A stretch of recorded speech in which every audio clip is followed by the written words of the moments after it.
You are listening to KC Sports Network, the #1 podcast network for today's Kansas City sports fans. With former players from your favorite teams, informed perspectives, and former insiders, this is the place for you. KC Sports Network is proudly presented by Emprise Bank, your partner in possible. What is up, Chiefs Kingdom? Happy Thanksgiving and welcome back to One-on-One, a KC Sports Network podcast. I am your co-host, Mike DeVito. Big Jeff, unfortunately, isn't here today, but as you can see, we have an incredibly special guest who really needs no introductions to Chiefs Kingdom, but I'm going to go ahead and do it anyway, and that is my brother, 17 years, T-Rich? Yeah, I snuck in 17 somehow. 17 years, perennial All-Pro bowler, perennial All-Pro. Jeez, T-Rich, you got all kinds of accolades, man. I could sit here for 20 minutes and talk about your resume. My brother, Tony Richardson. T-Rich, thank you so much for coming on the podcast, man. How you doing today, brother? Doing well, and definitely thank you for having me, to be able to talk to you and to speak to my brother and obviously support your show is amazing. So happy Thanksgiving to you, your family, and everyone else listening to the show, and looking forward to having some fun tonight. Yeah, man. No, I'm so grateful you're here. I was very lucky in my career not only to get to play football, but to get to play football with some legends. And you are one of them. You are one of those people that I get to tell my kids, hey, I got to take the field and suit up with T-Rich. So it's an honor to have you on, brother. I want to talk about first, what are you up to, man? Like, what are the things you're doing now? I mean, you obviously have an incredible resume. Like I said at the beginning, where would we find T-Rich now? What are you up to? What are you doing? Yeah, so currently I'm living here in New York still. Yeah, I work with NFL legends, and so right. Our important person in Kansas City would be Will Shields, Right. And I know he has kind of a bigger territory, but now the teams I kind of see it over a region, so pretty much the Northeast. So it's the AFC teams in the Northeast as well as the NFC teams in the Northeast. So it's actually it's really cool. So really with NFL legends, we get a chance to, because the biggest thing, I think you can attest to this as me as well. It's like the biggest thing you miss when you leave the game is your camaraderie. You miss that locker room feel. You miss being around the guys. And, we see it sometimes guys go out there in no man's land and just kind of disappear. So the one thing we want to do is, first celebrate, your career, meet you where you are. Some guys, may have played 5 years and may have been out for a year or two, and they still are in that transition mode where they're trying to figure out what they're going to do. So one thing we want to do from the league standpoint is just more so support our guys, like I said, create that locker room feel and just let them know that, if you played 1 year in this league, you played 2 years, you got a chance to do something that less than 1% of the entire world had a chance to do. And you know what? Let's celebrate that. And also let's catapult that into whatever that next phase of life looks like. And, one thing that we know is that the NFL shield carries a lot of weight. And a lot of times, you talk to guys, they're like, well, man, dang, all I did was play football. And I'm like, don't ever say that. Because all you did was play football. And the skills that we learn, as those transfer over to everything else you're going to do the rest of your life as far as, being a leader in the locker room or being a leader in a company, submitment to authority, whether if it's, being a great teammate, being someone to support. So all those kind of things, just, the uniform's going to be different. We're not going to put that helmet on again, which I don't want to put it on. But, our uniform's going to change. So now we might have to put on a collar shirt, nice pair of slacks, and then, change our uniform, but it's still the same skill sets that we already know. T-Rich, what you have done for our community and for the guys coming out, myself and so many others included, has been huge. A few episodes back, Jeff Allen and I, Jeff was on an Amazon Prime documentary that Thomas Jones did called Life After. He was, and so Jeff was one of the weeks that they followed, and so we sort of talked about how difficult it is to get done with football and be doing one thing your entire life, and now all of a sudden you're off that train and you got to sort of remake and put the pieces back together and figure out who you are now. And the NFL Legends community and T-Rich, what you do, I mean, you take that role to another level. I see your social media. Obviously, we've been fellowshipping and catching up, but I see everything that you do, and you have made an incredible difference for so many guys retiring out of the NFL. So I thank you for that, brother. The mantle you're taking up over there is huge. And the NFL Legends community, I mean, when I have anything going on, any sort of issue or things coming up or whatever, I'm going right to you guys. And it's always, email right back and things are taken care of. I mean, you guys just treat us like we're still players. And I think one of the most difficult things when you retire is you quickly realize it doesn't work like it used to, right? You can't just call somebody and get something done. Now you're part of the regular, you're just sort of doing the real world thing now. You're off the NFL train, but you guys really help us in so many different ways, and so I'm grateful for that, T. Rich. I want to get into your career, man, because I know you spent 150 years in the NFL. You got so much experience, and I know a big chunk of that was in Kansas City. But before we get into Kansas City, talk to me about being an undrafted free agent, because you and I have that same story. But you came in the league. I mean, when I thought it was tough when I came in the league, you came in the damn league. It was the Wild West, man. I mean, that was tough. So talk to me about sort of what your career was like, and especially getting started. Like, what did it in 1994, an undrafted free agent? What was that like, brother? Yeah, I think for me personally, it was, well, first and foremost, I go all the way back. I'm not going to go back all the way down the train, but my dad was a military man, so he served our country for 32 years. I was born in Germany, and so for me, one thing I definitely know, and some of the traits that my dad taught me, was hard work. And so, and it's, you look at it, like you said, you experienced it, and like when you're on the other end of that coin and you're an undrafted free agent, boy, that hill is like this.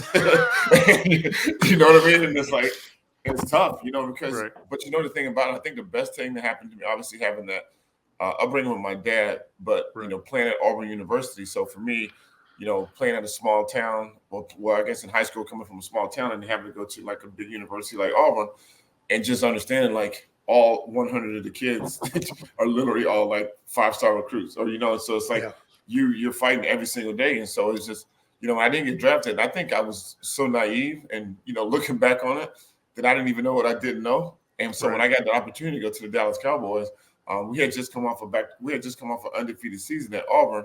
And the guys that really only got drafted that year, because we were on probation, was Wayne Gandy. He was a first-round tackle from the Rams. James Bostic, and I think we had maybe a defensive end. That was our entire draft class. So when I had a chance to go to Dallas, and I don't know why, I chose it. They had just come on back-to-back Super Bowls. And I'm looking around. I'm like Charles Haley, from Leon Lett to Michael Irvin to Troy. And I'm like, I'm around nothing but superstars. I'm like, why am I not going to try to make that team? But, it's just one of those things that, I just hit the ground, running. And like I said, just kept my blinders on and really just didn't think about, okay, well, you know what? There's about 8 running backs here, and I'm number 8 on the depth chart. So I was just like, every single day, bro, I was just out there just like, doing the best that I could do, put my best foot forward, and just kind of let the chips fall as they may. And so I didn't make the team the first year, and I was on practice squad. And to me, I wouldn't want that any other way, because I think, sometimes I think for me, and I think my course, I think God had a plan and a purpose. And I'm not quite sure, had I been a first-round draft choice in Dallas, that I may have still had that hunger, or may have still had that fight that you have to have as an undrafted free agent. Because like, people are like, oh man, you work out even on your off days. I said, yeah, I like working on my off days, but that's the day they also bring in different people to work out. So, you're seeing what's going on. Yeah, that's right. I'm over there squatting. I was like, okay, well, that's a different squad. He was like a receiver. Running back coach is out there. He looks like a running back, but I'm not sure he's a fullback. I'm like, you're like, man, make sure my locker's still here. I did that for my entire career. And guys used to be like, dude, you're so paranoid. And I'm like, I'm not paranoid. I'm just realistic. Because you gotta imagine, it's like, this is a business, and every single day, the front office are charged with bringing, the best players in and putting the roster together. And so that is what kind of kept me going and kept me moving. And, I thank God that, I went to the Dallas Cowboys. And then once I got to Kansas City, having Marty Schottenheimer was literally like having my dad, as a coach, because he was stern, he was tough, he was hard-nosed. But if he told you what he expected of you, and as long as you did that, then you were fine. And that's the thing I like. It's like, sometimes you get, around coaching staffs, they play games, and they're like telling you one thing, we're doing something else. Nah, there was no sugarcoating with Marty. He was going to let you know where you stood. And if you wasn't cutting the bill, then he was going to let you know. And if you didn't, you're going to be out of there. So I love that, because that way I knew, as long as I kept putting positive things on the tape, because, the eye in the sky don't lie, then if I'm putting positive things on tape, then, I had an opportunity to kind of stay around. Oh, T. Rich, I had very similar story, and I can say the same exact thing. Like, thank God I had that sort of – I went to the University of Maine, obviously a small school, had to earn that. and then getting to the NFL, coming in 2007. Eric Mangini's the head coach. Eric put a big, and you know this, put a premium on just hard work. Like if you showed up and you worked hard and you didn't complain, just put your head down, he was going to give you, even if you didn't have the talent, maybe he was going to make sure that you were part of that organization, because that's really the sort of philosophy. And you remember Eric, because you were there in 2008 with Eric, right? Oh yeah, I saw Coach Mangini on TV today. I was laying on the couch and I heard him. I was like, that noise, that I kind of woke up like I was in a bad dream. And I was like, that's Mangini. I looked up. I was like, I was up in there with Mangini. Man, it was tough. It was tough, right? I mean, those first 2 years, 2007, 2008, with Eric, with Mangini, that was hard. But man, that built the foundation for the rest of my career. I was the same way as you. I was afraid every year about I got to make this team, regardless if I signed a contract or whatever it was. So man, I'm sorry, go ahead. Did I cut you off? No, I was gonna say, and that's the thing, like in my year when I came to the Jets in 2000, I guess it was 2008, that was the hardest year of football I've ever had in my entire career. Okay, that was it. I'm not even gonna joke, bro. I was like, dude, I used to drive home sometimes like, man, I don't know if I could do this, because I lived in I still live in Long Island City. So everyone was always, giving me a hard time because I had, so far to drive to go through Manhattan and get over here. But there was times I was questioning, like, man, I don't know if this is for me, because it was. But you know what? Like you said, it built that foundation, and it was the dog days, like every single day where you would just walk around like, dude, I used to go in meetings, I would have like anxiety attacks. You know what I mean? And I knew my stuff, but I'm like, I would question myself, like, what's the three technique you got to do on defenses? Like, why do I need to know that? But you know what? I learned more ball. I'm gonna tell you, I learned more ball that year than I learned I'm talking about in my entire career on any level. But that atmosphere was just so like, I mean, it was hard. It was tough, bro. It was, it was extremely hard. It was like, man, I was like, dude, I don't know. I was like, Dad, I don't think I could do this. It was hard, bro. It was tough. And think about that. That was what, year 15, 16 for you? I mean, that was like, I remember T-Rich, I had a book like this. Oh, no. That was just like stuff that was written on the walls around the facility, or the names of the people in the media department. Because Eric Mangini we would have a team meeting, and he would say, DeVito, stand up, especially if you were a rookie, young guy. DeVito, stand up. Tell me when you pull in, what's on the front gate of the facility. Like, damn, I don't know what's on the damn I'm just trying to make it here on time, man. I'm not what's on the wall. But when I don't know if you remember when he got Eric Ainge, and this is when I knew. I was like, this is real. He said, Eric Ainge, stand up. He said, name everyone in the room. And I'm like, dude, this dude, and Angie was pretty smart. Dude, he named every last single person, defensive back coach, front office person. And I'm like, good night. I'm like, if I ever do this, you're going to get me up out of here. Because I feel like I know all the running backs. I might know all the receivers. I might know the defense line, but I can't name everyone in this room. Right. That was hard, bro. It was tough. Yeah, well, and then he'd bring like the media department or like somebody from the third floor, like the business people, finance people. Like who would have named the finance people? Like what? Yep. But that built that foundation, and man, I learned football. Like I understood the game. When I look at these young kids now, T-Rich, they come in, they got 5 minutes. They got like they have like 7 padded practices in training camp before things get real. I don't know how the heck they do that. What do you, before we get on to Kansas City, I do want to talk. I mean, what do you think about that? Because I feel like when I look at the league, you see these rules were put in place to prevent injury, but it seems like it hasn't prevented injury. And I do sometimes wonder if the level of play has fallen off a bit, just especially when I look at the big guy, and you were one of us, right? The big guys, because you can't practice coming downhill on an ISO block in spiders. You just can't do it. But when you're going to do it a few times in training camp, and then for the first couple of weeks, and then you're not going to have pads on for the rest of the season. I mean, what do you think, T-Rich? Like, is this just old man just being all, curmudgeon or whatever? Not at all. Like, I go out to watch the Jets at training camp, and it's like literally like they're just running around, and like I'm like, okay, they're like, oh, this is a padded day. I'm like, padded day? Where's the pads? It's like no contact, nothing. But that's the thing. Coach Mill would always say, you can't get better at football. Only way you can get better at football is playing football. And so you gotta, and you understand how it feels like for me as a fullback. Like I needed to see what the guard center combo was like, and to see how tight I needed to come across to get up to the Mike linebacker, whatever, and you can't simulate that in a walkthrough.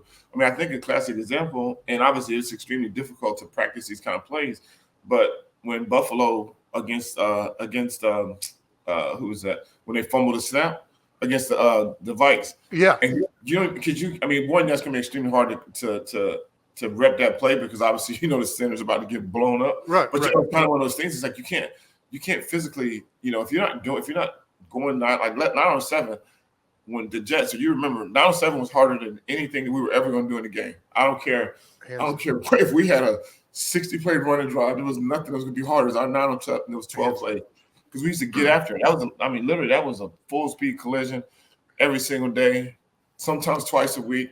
It was insane. And that was going to week 16. That didn't stop. Yeah. No. Yeah, it was. And even training camp was brutal. But yeah, so I think I definitely believe that a lot of these soft tissue injuries, different things like that, because you can't get better at playing football if you're not playing. And it's like, and sometimes, and you know how Mangini was. It was like, dude, we didn't have a good week, and we're like, okay, easing into it. Dude, he ramp it up harder the next week. I'm like, dude, my shoulder feels like it's about to fall off. I remember. He's like, you got to set your pads. And dude, we went into a game. That's one thing I was not going to get caught off guard by contact because we did it in practice. And I'm like, oh, man, this because you feel it in practice. And then in the game, all of a sudden, the linebacker comes downhill. And I'm like, dude, this is easy. You know what I mean? We've been doing this during the week. Yeah. T-Rich, I remember Eric Mangini, there was snow on the ground, so it had to be December in Hofstra.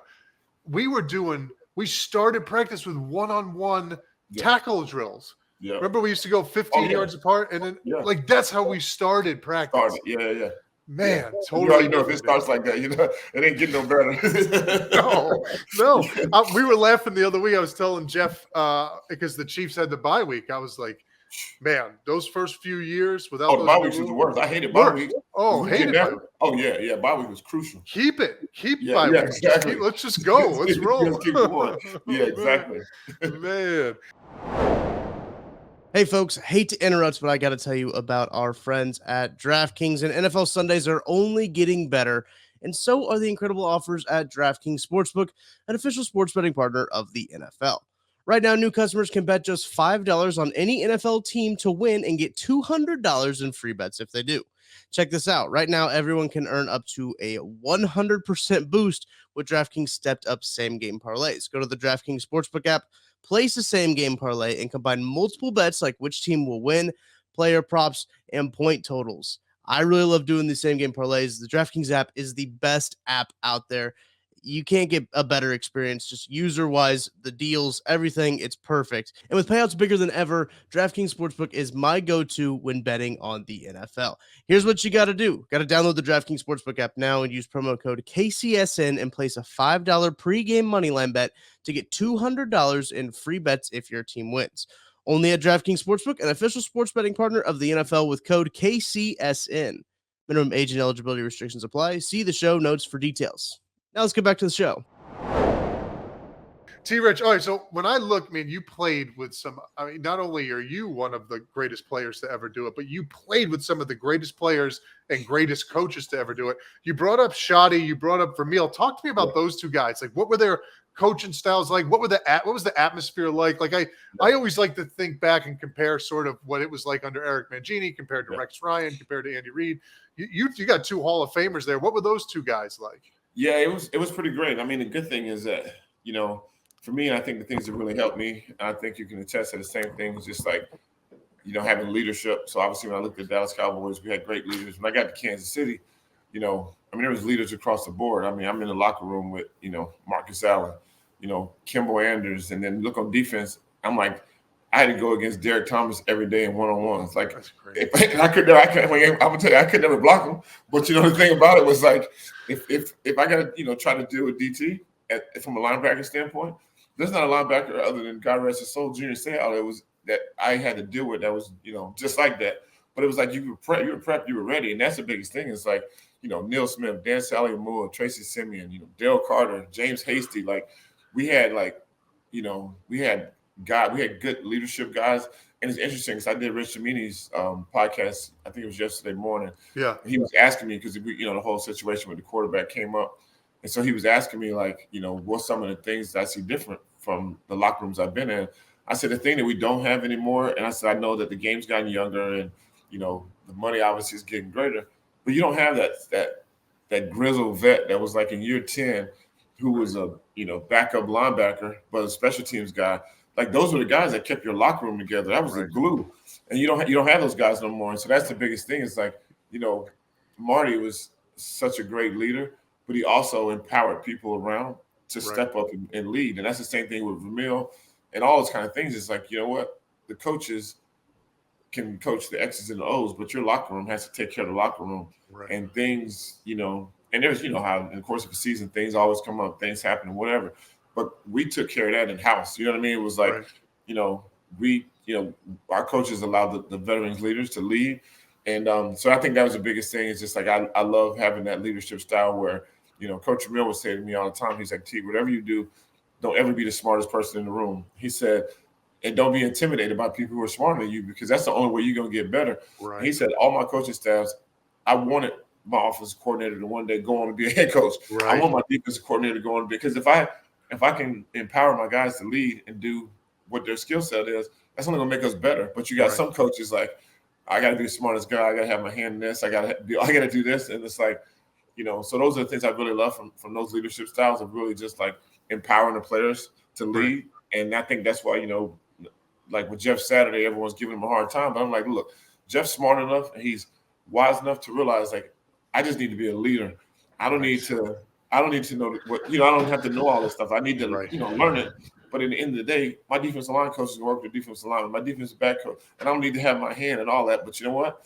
Jeff was a leader in that locker room, and he's still going to be a leader on that football team, and I think that's why he's going to be successful.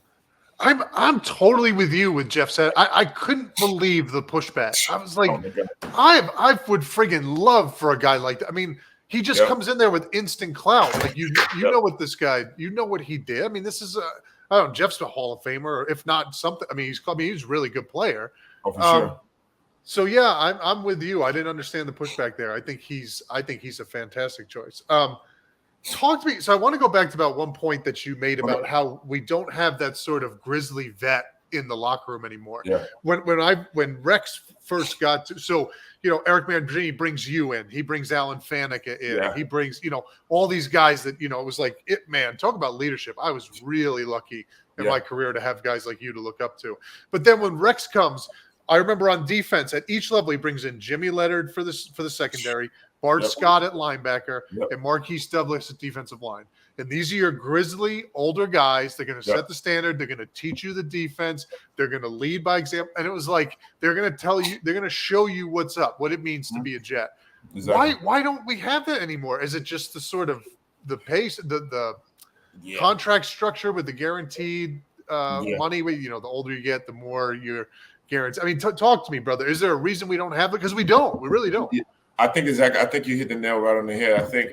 I think a lot of it is just the way that the contracts are structured. And you think about, like, it's interesting that the leaders on the team now become the players who are paid the most. And that just, and it's not, and sometimes, a guy could be both, but it doesn't necessarily have to be that way, because you think, like, I look back on some of the teams that the Jets have had, since I've retired, and you have a guy like, Jamal Adams, and nothing against Jamal Adams, but when he has to be the voice of the team in year 3, you're like, what the heck? You know what I mean? Like, in year 3, dude, I didn't even open my mouth. You know what I mean? Right. No, not at all. Because there were so many guys in there. So I really believe, like you said, I think the way that the contracts are structured and the way the salary cap is built, you don't have those guys. I mean, your quarterback's generally going to be your highest paid guy. And if he happens to be, like a Tom Brady, great. And he's been around for 18 years.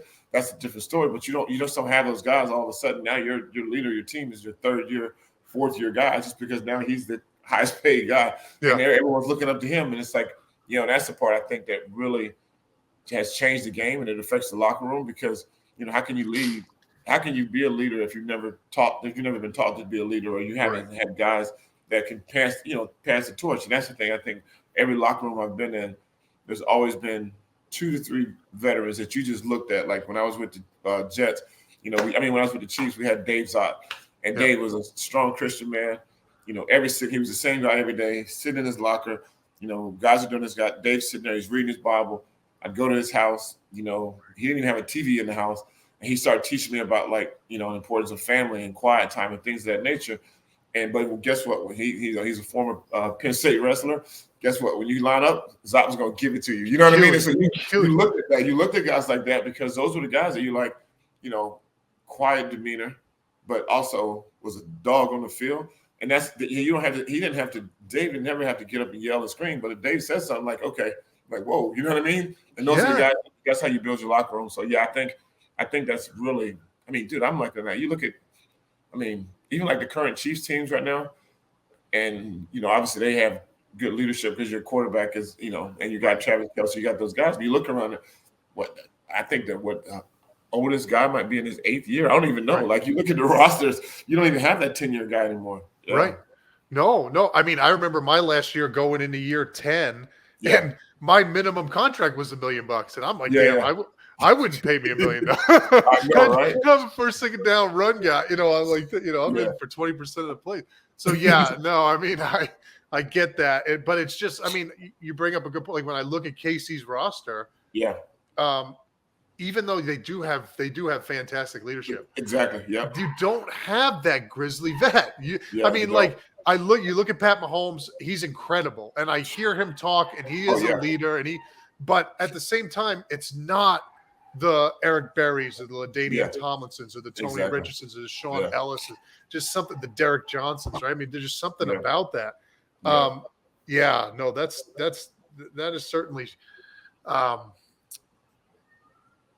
certainly something that you would hope would get fixed, because those are and I feel like guys come in and there isn't a standard anymore. Like when I walked into the Jets locker room or the Chiefs locker room, like the standard was set. And if you were a young guy, you had to live up to that. And now it's like, like you said, the young guys are coming in and they're expected to be the guy. Yeah. Right. I mean, and it's like, man, and again, going back to my other point, I mean, with 7 practices and a couple OTAs and they're expected to be the guy now. Yeah, exactly. It's one of those things. And I know it started to kind of fizzle out when I was kind of in the tail end of my career. And I was never like a big proponent in like hazing, but then it got to a point where they cut all of that out. Like literally like, when I was leaving Minnesota and I was, I think I was year 15 and you come into the tape line, I'm like, oh yeah, Rook, I'm next. No, you're not. And I'm like, oh no, I'm next. He was like, no, you're not. And they're ready to fight. And I'm like, dude, I ain't got time to be over here trying to fight with no rookie. But the fact that you can't even establish that, like seniority, like, you know what, if you get to year 15, guess what? You'll always be the first in the tape line. But those kind of little things, like you said, the standard is set. And it's like, dude, I knew, like, if I came in and didn't get in early and Michael Irvin was about to get taped and I tried to jump on that table, no, that was not going to happen. You know what I mean? Charles Haley, like, I'm going to tell Charles Haley, like, no, hey, look here, dude, I'm next. I'm going to tell him. But it's one of those things, and like you said, and that kind of builds your not saying it's necessary, but it's the same thing in the military. It's the same thing in certain places. It's just like, it's a standard of respect. And now I think a lot of the young guys, I mean, you probably can't even, I talk to some of these young guys who they don't even know. They're like, I'm like, who do you think the greatest running back is? And I'm like, I'll say it's like Jim Brown. Like, who's that? I'm like, dude, if you're a running back and you don't know who Jim Brown is, you need to take your pass right now. Yeah, that's it. But they have no respect for it's the now, it's the here to now. And they're like, oh, the greatest running back right now is Nick Chubb. I said, oh, yeah, in the whole league? Yeah, in the whole league. In the history of the league. I'm like, man, you didn't say that in the history of the league. Nick Chubb is the greatest running back ever. And I'm saying, like, but that's the thing. It's like, it's our young generation. It's instant gratification. These kids, I talked to a lot of my buddies who are coaching. Dude, they have to have cell phone breaks. I'm like, what is that? They were like, their attention span is so small that they give them breaks. They can't bring their phones in the meeting rooms, but they give them like breaks every like 15 or 20 minutes so they can just get up, stand up, and go check their phone. Because if not, they can't exist. And I'm sitting here like, I'm like, what? And I'm like, yeah, it's like, yeah, I'm like, dude, remember how long we used to sit in meetings forever. I'm talking about like we couldn't even get up to get water. Like you couldn't even. I'm like, dude, what do you? He was like, yeah, every 15 to 20 minutes we have to get a kid's breaks because their attention span, they can't concentrate and they're automatically thinking about their social media. They're thinking about their TikTok, and I'm just like, that's where we're at right now. That we have to every 15 minutes these kids got to get up. Just because that's crazy. When I heard that, I was like, wow. That's insane. I didn't know that, man. T-Rich, I remember my rookie year. If I left a meeting, I was worried about getting cut. So like So I would never leave. And No. Mangini, those meetings would go Brutal. forever. And I remember one time I had to go to the bathroom so bad, and I'm holding it, and I'm thinking this meeting's got to be over soon. Yeah. And it was like another hour. I thought I was gonna die, but I was like, I can't. I would rather die. Like, I'm gonna piss my pants, but I'd rather do that than leave, because he will cut me if I leave this meeting. You know, and think about how hard that was. It was like, because that was the thing. Like, I used to look forward to going out to practice just because I had to sit in those meetings. Those meetings were brutal, and I'm just like, dude. And I was like, dude, football can't be this. It can't be this hard. It can't be this miserable. But then you go out there and we're like, remember those warm up drills, dude? I'd be gassed by the time we finished individual, I was done. And I'm just like, dude, I don't know how I'm gonna get through the rest of this practice, but I used to tell TJ, I'm like, hey, TJ, man, pray for me. He's like, what's going on? I said, dude, I'm about to die. And I felt like I prided myself in always being in shape. And I'm like, dude, this individual drill is brutal. I'm like, they wanted no gas in the tank at all going into practice. I was like, dude, I ain't gonna be able to make it today. We only have one or two fullbacks. And I'm like, dude. So, man, you were in a tough position. Yeah. Oh, my God. Ooh, you were in a tough position. He brought me here, and Mangini told me, he said, T, he said, no, he never called me T like you knew me. He told me like, hey, Tony. He's like, Tony. Yeah. He's like, I don't like fullbacks. I'm looking at him. I thought he was joking. I said, well, I want to say, well, why'd you bring me here? He said, yeah, when you have a fullback, and he literally would say this like right in the middle of practice. I'm over here like, oh, yeah, I'm going to be out of here tomorrow. And he was like, yeah. He was like, if you have a fullback, it just creates an automatic tail. Because he said, if you're in a strong formation, we already know deep. I'm like, all right. So if you know this, then why am I here? You know what I mean? Like, if you don't like fullbacks. Right. So his biggest thing was like, he's like, yeah, that's why I like, a wing back or a tight end, because guess what? He could be in the backfield. He can motion out and run a 9 route. I'm like, well, dude, if you want me to run a 9 route, I ain't gonna be able to do that. You know what I mean? But then he used to tell me like, and he used to also tell me like, and I don't even know. I think a lot of people didn't even know this. Westsoft would be like, hey man, it might be hard for you to be up this week. I'm like, what are you talking about? He's like, yeah, if you're not, a 4-time, all 4-phase special teams guy, I'm like, why in the world would you guys bring me here? I've been a starter my entire career. Now at the end of my career, you over here telling me I might be inactive. I've never been inactive other than like maybe once or twice my rookie year or early on. And he's over talking about, Mangini just really don't like fullbacks. He said, I'm fighting for you every week. And I'm like, now I got to deal with this. Dude, he's like fighting for him. I'm like, dang. I'm like, dude, I don't know. Dude, that 1 year with the Jets was probably the most miserable year of my entire career. But it taught me resilience. Until Rex got here, dude, it's like all of a sudden the plants started blooming. The clouds, the dark clouds spread. Yeah. The rainbow came over. Dude, remember, and it's crazy that to even rehash this stuff, like as soon as practice started, it was like the blinds and the whole facility just go down. Dude, the staff couldn't even watch us practice. They couldn't even speak because we came in the facility. They saw us. They had to turn around and go back upstairs, like everything. I'm like, this is brutal.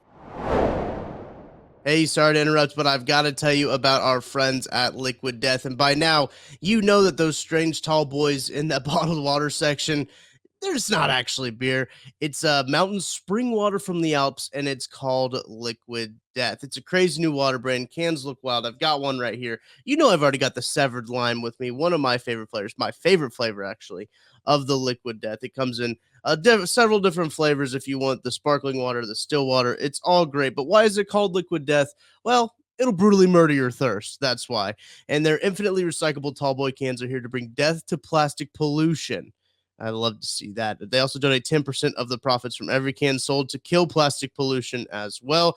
Here's what you got to do. You got to go to liquiddeath.com/KCSN to use their store locator tool, or you can go find Liquid Death at your Target, Walmart, 7-Eleven, or again, go to liquiddeath.com/KCSN, find a store locator tool, use that, and that's liquiddeath.com/KCSN.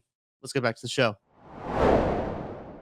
Oh man, T Rich, that is so funny, man. I forgot all about that. Yeah. But I do remember, man, when Rex got there, it was like just the difference that was unbelievable. Brother, I want to get into a situation that happened with the Jets. So I remember talking a lot about New York. But to get there, I want to talk about some of the leaders that you were around in KC. So you named a bunch of them. So talk to me about maybe give me your top leader, like paradigm. This is what leadership looks like. Who are those guys, and what did that look like to you? What did you see from those guys? I had a lot. That's a beautiful thing when you have to kind of like jog your memory because you had so many.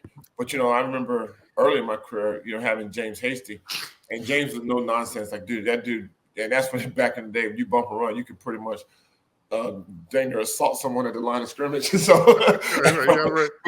But Hasty was that guy. He was that guy. Like, if Hasty says something, like literally, that's in the days where guys would get into it with coaches and like tell them I'm not doing this, and it was like those kind of days. Right. But Hasty was one of those guys. He literally was the reason why I became a player rep. He didn't even ask me. He said, "Hey," and I was like, "Yeah." He's like, "Hey, come in here." I was like, "What's going on?" He's like, "Hey, this is a union meeting." I'm like, "Okay." He's like, "I want you to do." He's like, "Everything that everyone talks about, you need to write down." I'm like, "Dang!" I'm saying we just left practice. I got to do this. But he's like, everything that's going to affect you during your career, after your career, is in the CBA. He said, "I'm gonna need you to memorize the CBA, and I'm gonna need you to write down everything." And so then, like the following year, he was like, "Okay, you're gonna be the union rep." And I'm sitting here like, "Dang!" But you know what? He empowered me, and so I was literally the guy that would walk around to guys, and I'm like, "Hey man, make sure you sign for your 401k." And it was like, T-Rich, you're just trying to take my money. I'm like, "No, bro, I'm not trying to take your money." And I'm like, "What's a 401k? I need some wheels. I need some rims." I was like, "Listen," I tell him, I said, "A 401k is gonna be a vehicle that's gonna carry you for the rest of your life, right? And it ain't no shiny rims, it ain't no gold chain, it ain't any of that stuff." And I used to talk to guys like that. So, for me, that kind of, that was a leader that really, really stuck out to me. And then, I had, like I said, Dave Zott. I mean, literally, Dave is the one that literally was the first one that invited me to his church. It was a revival, and that particular night we had Bishop T.D. Jakes, Bishop Eddie Long, and Pastor Steve. Yeah, and it was at Dave's church. And so he invited me, like we're sitting on the second row, and he just, and the pastor said, "Is there anyone here that just kind of, not kind of, but feels like, what my message said today, has you feeling a certain way, and would you like to give your life to Christ?" And so I had already committed my life to Christ when I was in college, and FCA and all that. But then this was the first time, like literally, I'm like, it just really just hit me. It was like, dude, it looked like I floated from my seat, and next thing I know, I'm in the front, and it was like, and then Dave just took me on his wing. So you talking about. That's the leadership for life. You know what I mean? That's the leadership that it has nothing to do with X's and O's. And that's the thing, like, so Hasty prepared me from the standpoint of knowing that CBA and then also realizing, like, I'm going to empower you so that you can be the guy. Because he was, Hasty said, like, man, I'm getting toward the tail end of my career. And this is when the league and the PA was consensus. It was like, dude, there used to be fights in our union meetings, like Geno Shaw and Marcus Allen swinging at each other. I'm like, I need to know what's going on in here. And I started to understand, and I was a union rep, and then I was on the executive committee, and that was preparing me for life after football. But then with Dave, he was preparing me for life after everything. You know what I mean? And so I look at two guys like that, and it's like, and both like, Zott. I mean, Zott was a quiet, subservient leader. And just like he led by example in every area of his life. Because for me, everything has to match up or has to line up. Like I can't follow someone that's like, okay, this is great here, but they have to feel, what I mean? It's a whole different person. Right. And then, and then Hasty's the same way, like, family man, mean as a rattlesnake. You know what I mean? He also would literally like, get in your face, and he'd also get in someone's face on defense. But also everything there was no gap. Like I saw how he was as a dad. I saw how he was as a husband, and I saw how he was in the football field. And it was never like, okay, look at Hasty now. Like, no, it was those were the guys. And so, having two guys like that, in my life, and I've had, I mean, there was just so many guys, and guys led in different ways. But those two guys are two that really stick out to me the most. Zotter, I love. So and you know this when we were in New York, Dave finished. So Dave followed your career, started in Kansas City, finished in New York. I went the opposite. But Dave was and still is the director of player development in New York. And you're right. I mean, just an incredible man to look up to, right? I mean, and you talk about, like, if you're going to be a leader, it's that old adage, like, are you doing the same things when nobody's looking, right? It's easy to go up and rah and say these things, but like Zott's the kind of man that I know whatever he's preaching, he's doing that when nobody's watching. But I think about him as a player. So in 2009, I don't know if you remember this, Rex had the Mark Sanchez camp. So Sanchez had just gotten drafted. It was at the end of the OTAs, and we did like an extra 3 or 4 days. And I stayed to get some extra work in. and it was for Mark to get used to the offense and stuff like that. So it was all the rookies. And they didn't have enough offensive linemen. So they told Zotter, they said, Zotter, you suit up. Now, I was just there going through individual drills, right? But when Zotter suits up and goes in on 11 on 11, they say, hey, DeVito, you go in and go bull rush him. Go run him over, right? So go, and I'm like, oh, man. Like, all right, screw it. I'm going to go run Zotter. T-Rich, when I tell you they snapped the ball, man, Zotter got out of his stance, and I went to bull him. And he just locked in and sat me down. Now, this is how many years had he been out? I mean, this was 2000. Dude, he's been out for a while, yeah. Yeah, like 7-8 years. He sat me right down, man. I couldn't move. No, that'll never happen. Could you imagine if you got someone that, I mean, literally, it's like, that's what you say, coming off the street and just went in there and live drill and just got after it. 320. I'm a 320-pound, like, just ready to rock defensive tackle. I'm coming off 100 miles an hour and trying to make an example. Boy, he shut me right down, too. I was like, oh, man. That's crazy. Oh, Zotter is something else, man. But I wanted to get into that because I had to, again, like I said, I had the blessing to look up to you and guys like you. And we saw what recently happened with Zach Wilson in New York. And I just thought about that when we were there. That you never even, when Mark was the quarterback, Pennington, Favre, whoever it was, you never would have gotten a response like that where, the defense holds the opposing offense to 3 points. Zach and the Jets offense only put 3 points on the board. And they ask him, do you feel sort of, you feel like you let the defense down? Yeah. And he just said, no, not at all. I was like, just blown away because, man, it just seemed like the opposite of good leadership. And one of the things with Zach Wilson coming out was, he has the talent, but does he have the sort of intangible things that it takes to be not only a quarterback in the NFL, but a quarterback for the New York Jets? Yep. So, and it just seems like that was one of the question marks. Like, he might not have that kind of attitude, that kind of whatever it takes to be in that incredibly difficult position. And with that answer, it just highlighted like, yeah, no, he doesn't. He doesn't. Yeah. I mean, did you feel the same way with that? Because, we both know there are going to be days where the offense does better than the defense does better than the offense. We see it with Kansas City all the time. When you heard that, were you just kind of like, man, damn, that's not the right answer? Yeah, that hit me. That struck me in such a wrong way because, like you said, your quarterback is the CEO of the team. And so, and the best thing I heard yesterday was from Rex, because obviously, living in New York is the hottest topic out right now. Yeah. But Rex said this, and it was interesting because I remember Rex used to have us, when we did media, Rex would say, you know what? I think we had two teammates and someone else we mentioned. So in everything, we'd be like, oh, T-Rich, how was your performance today? Hey, man, listen, you know what? I was watching DeVito play today, and I saw Bart Scott do this, and then, whatever. And so Rex mentioned this, and he said, you know what? When you win, it should always be we and us. And then he said, but when you lose, you say I. And all he literally had to do was, and with them benching him today, I don't see how they ever can put him back in because if they parade him back out there, which they want, the Sundays, I think he's inactive. Man, this fan base, I live right across the street here in Queens. I live right across the fire department. These dudes right now, if you cut them open, green's coming out of them. That's right. They're hard-nosed. They're hard-nosed. Jet fans are your firefighters, your police officers, your electronic. These are hard-nosed, fan base, and they know what BS is, and that's BS because all he would have had to say was like, you know what, I need to do better. I need to put us in more manageable downs, all those kind of things versus like, no. I'm like, dude, you first of all, he hasn't been around long enough to know how hard it is to play in New England, number one. But number two, to hold them to 0 points, like no points other than the field goal. And for him to get up there and say, no, we didn't let the defense down. I'm like, dude, because then even if that wasn't the case, and he said, you know what, I let the team down today. I didn't do this. I didn't do this. Then that's when the veterans, leaders on defense say, hey, look here. It's like, man, we really appreciate that. Listen, man, it's not all on you. We need to do better. We all need to do better. And we got your back. Shoot. You say no, dude, that locker room, that's like if we could have hold on the screen right now, it's cut in half and it's not repairable. Not this year with him. It's going to be very, very difficult. Oh, T Rich. And it's so sad because they were doing so well. And I know Exactly. you like me, we care a lot about that organization. So yeah, that was really sad. All right, brother, you've been on for 42 minutes, man. I'm incredibly grateful. Before I let you go though, and I'm going to spring this on you, so forgive me. Your favorite Chiefs memory, man. Tell me favorite memory would it be Arrowhead? I always hate that, and I was going to text you beforehand and tell you, and I just remembered. I'm sorry. So we can cut it.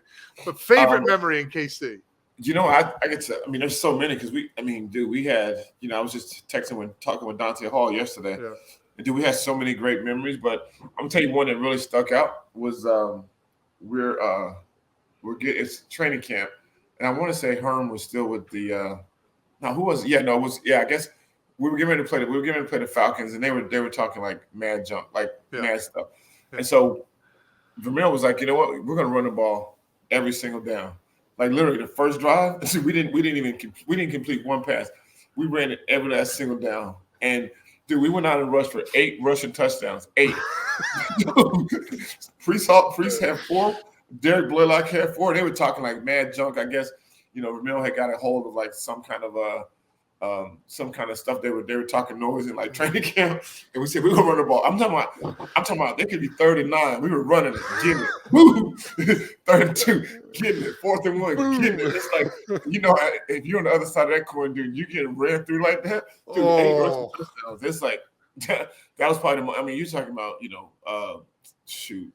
Willie Rowe, Will Shields, Jason Dunn, who was literally like a tackle. Casey Wigman.